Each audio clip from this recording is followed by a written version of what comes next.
বন্ধুরা ম্যাচের ইতিহাস লিখে ফেলেন পাঞ্জাবের প্রভসিমরন সিং।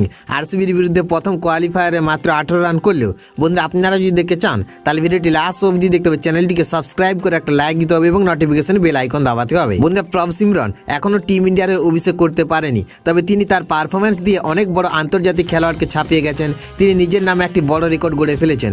প্রথম ভারতীয় আনক্যাপড প্লেয়ার হিসেবে লিখে ফেলেছেন ইতিহাস। বন্ধুরা প্রভসিমরন সিং আইপিএল 2025-এ পাঞ্জাব কিংসের হয়ে দুর্দান্ত পারফর্ম করেছেন, যদিও প্রথম কোয়ালিফায়ার ম্যাচে তিনি নিরাশ করেছেন। বৃহস্পতিবার রয়্যাল চ্যালেঞ্জার বেঙ্গালুরুর বিরুদ্ধে 10 বল খেলে মাত্র 18 রান করে তিনি আউট হয়ে যান। তবে এই স্কোরের হাত ধরে তিনি আইপিএল ইতিহাস লিখেছেন। বন্ধুরা এই টুর্নামেন্টে প্রভসিমরন সিং 500 রানের মাইলস্টোন স্পর্শ করে গড়ে ফেলেছেন বিশ্ব রেকর্ড।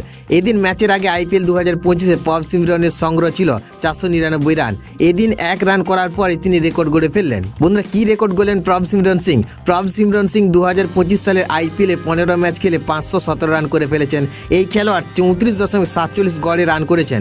এই খেলোয়াড়ের স্ট্রাইক রেট 166-র বেশি। তিনি 4টি অর্ধশত রান করেছেন। প্রসঙ্গত প্রভসিমরন সিং হলেন পাঞ্জাব কিংসের প্রথম ভারতীয় আনক্যাপড খেলোয়াড় যিনি আইপিএলের এক মরশুমে 500-র বেশি রান করেছেন। 2008 সালে পাঞ্জাব কিংসের হয়ে শন মার্শ এই কীর্তি অর্জন করেছিলেন। সেই সময় তিনি একজন আনক্যাপড খেলোয়াড় ছিলেন, কিন্তু তিনি ছিলেন একজন বিদেশি খেলোয়াড়।